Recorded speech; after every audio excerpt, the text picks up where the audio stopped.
Welcome home, sir. I am Barnabas Basil Faulty. By order of the Duchess, I shall serve you as Major Domo of Corvo Bianco. I previously served with distinction at the Nibli family manor and in Nazaire with Admiral Rompali, who, as you are certain to know, is an extraordinary, demanding gentleman. Whoa, Barnabas Basil. One thing you ought to know. I'm not your typical landed gentleman. Truth be told, this is the first real property I've ever owned. Oh, in that case, you must leave it all to me.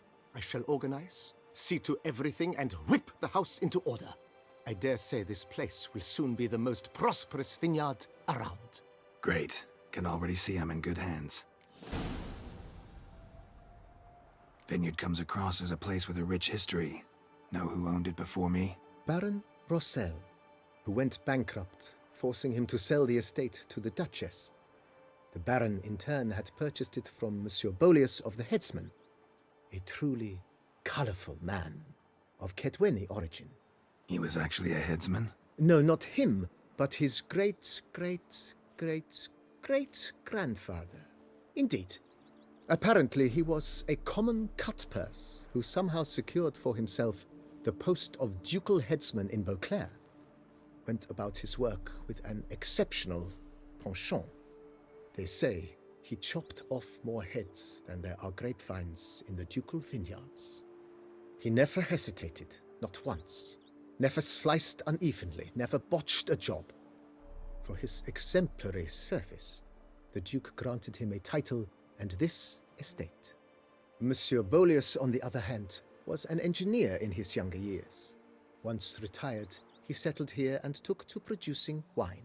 Sadly, misfortune struck and he lost his sense first of smell, then of taste.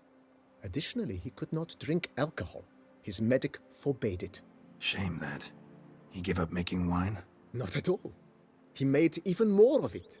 Began throwing wild balls to which he'd invite friends from far and wide in order to treat them to his wine and delight in the fact that at least someone could enjoy it.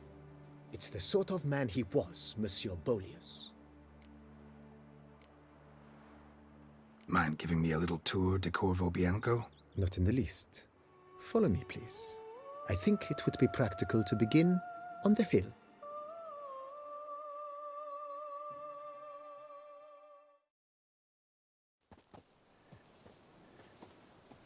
Behold, sir, your estate in all its splendor.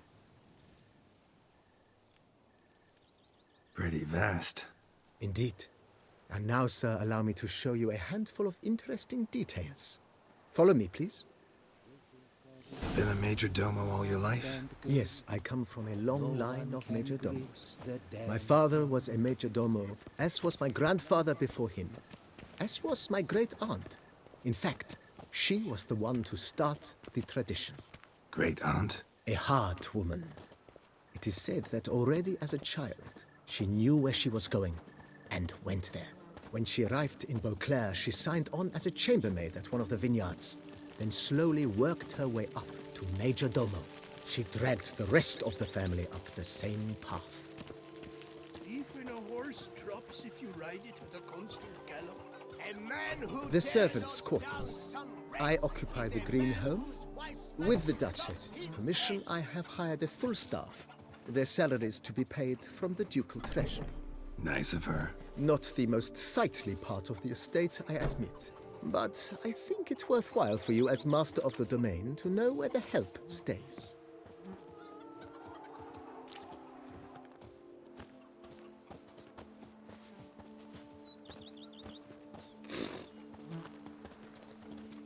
Baron Rossel ordered the vines in this part of the estate uprooted and olive groves planted in their place.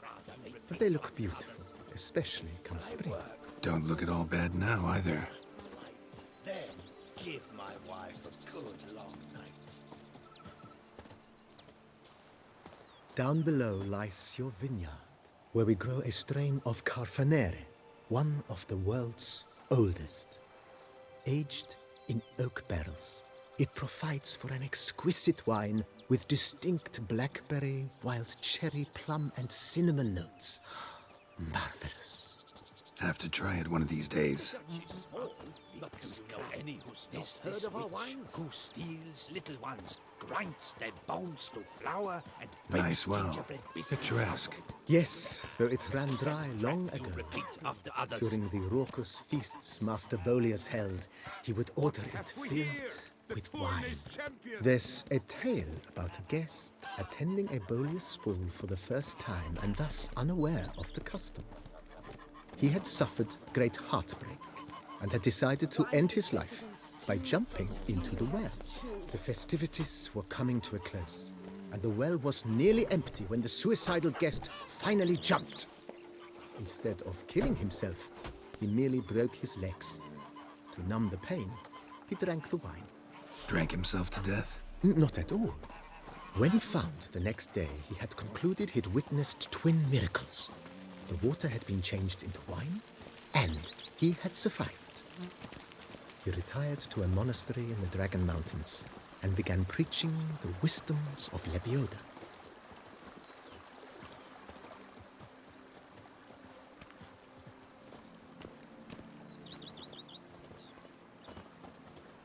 Monsieur Bolius' wife Nina kept a garden here. A supremely lovely place it was. Bit neglected now. I agree. Yet nothing stands in the way of restoring it to its former glory, and once again planting it with herbs and other vegetation.